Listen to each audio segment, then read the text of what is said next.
Let's face the facts, bro. Anime can be sad as hell sometimes. Sometimes you just be watching some shit, trying to chill. You just get sucker punched with an unhealthy ass serving of sadness. Today we're gonna look at these moments that damn near made me cry and actually made me stare off in this blank space. We're gonna look at 5 anime moments that will leave you feeling sad and empty on the inside. Before we get into it, as always, the like and subscribe button always helps me reach new people. And spoilers for the following shows. So if you see one of these shows on here, if you haven't watched it yet, you don't want to get spoiled, click off of this video now. All right, cool. Let's start off with number 1. So, have you niggas ever heard of Kotaro Lives Alone? Check this out, cause I gotta lay out some context. So me and my homies was watching Saw 3, cause I never seen it, came up in a religious household, so I couldn't watch horror movies, yada yada yada. Long story short, Saw 3 was a very traumatic experience, and I had to counteract that trauma and watch a little sweet little slice of life anime. That's what I tried to do. My luck really showed out this time because I stumbled upon an anime about fucking child abuse. What the fuck, y'all? God damn! God damn! God damn! Like, bro, you dead ass?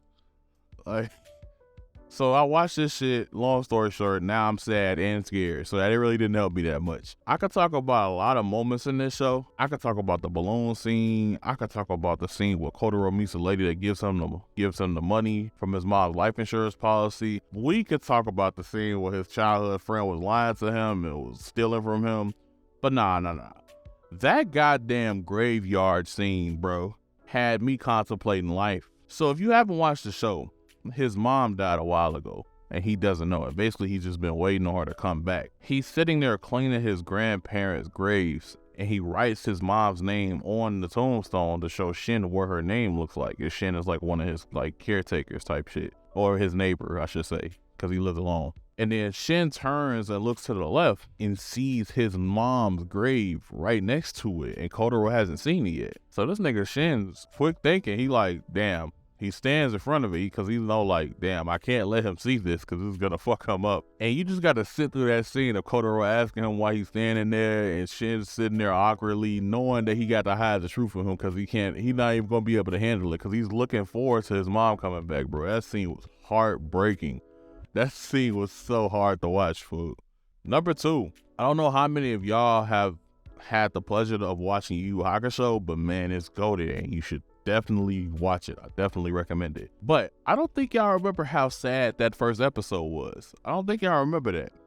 Bro, that funeral scene damn near had me mopping my porch in the rain. Like, on some real shit. I ain't even gonna lie. Bro, if you haven't watched the first episode, it basically shows Yusuke going throughout his normal day. Macking up Keiko, beating Kuwabara ass, getting harassed by teachers that hate him, and getting scolded by his alcoholic ass mother. But he saves this kid from getting hit by a car and told this nigga not to go back in that street. But that little stupid ass nigga went back in that street and he saves him again. But this time he gets hit by a car saving him and he dies. So this Grim Reaper girl named Botan basically showing him around. He offers him a second chance at life, but he has to do some things for her. And she's offering him a second chance at life, but first, before he makes his decision, he's literally like showing him around and showing him what he's leaving behind. Bro, they cut to this nigga funeral. His mom sitting in the corner completely lifeless. She ain't showing no actual emotion unless when she started crying. That's the only time she showed any kind of like human emotion. Kuwabara pulling up, making a huge ass scene because like he really legit missed that nigga. I mean, me personally, if a nigga was beating my ass, I wouldn't miss him too much. But Kuwabara really missed that nigga 100% premium, organic, no added trans fat minkage, I guess, bro, I guess. And the principal up there defended his name with them goofy ass teachers that was talking bad about him at his funeral, I might add. They're at his funeral talking shit about this nigga. That ain't even the saddest part. I'm gonna play the clip from the video that I did on this episode specifically. It's about what the little boy said after they walked out. So little boy and his mom comes in. They pray to the altar. You know, they pray. Little boy thanks Yusuke for making funny faces at him and shit. And this little boy is in a positive mindset because he don't really know that he's gone. So Yusuke is watching this boy walk home with his mom, the boy that he saved. So the boy says, like, he asks his mom, can he play with Yusuke tomorrow? Can he play ball with Yusuke tomorrow? And she says no. And then he smiles at her and says that I don't know why people were crying like that. He wasn't a bad guy. He said maybe they were crying because they wanted to play with him too. It's like, fuck. Fucking Christ, bro. I was like, yo, man, like, I feel the exact same way. Nothing has changed since I made that video. That little stupid ass nigga was spitting, man. And that really, that line right there really broke my heart, bro. That was such a hard thing to watch. We're gonna group these next two together because they're from the same thing, 3 and 4. So depending on the day that I upload this, I watched Your Name yesterday for the first time. Jesus Christ, this shit was an emotional roller coaster. There's a lot of sad ass moments in this shit, but I'm a cheat and put 2. Watching that comment, MW2 style, nuke that city, made me want to dolphin dive off my house, personally. And when they were saying each other's names out loud so they won't forget, and they just started forgetting 4 seconds later, like, bro. Like, bro, come on, bro. Like, why is this happening, dog? Like, this shit killed me on the inside, bro. I was like, man, please don't let these niggas die, bro. Please don't. And that comment just smacked that city. I was like, bro.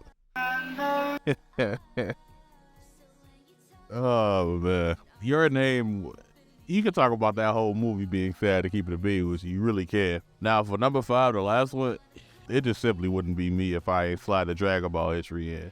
And before you arthritis crack them ashy ass fingers to type me an essay about death not having meaning in Dragon Ball, hear me out. Vegeta death in the Frieza saga was low-key sad as hell.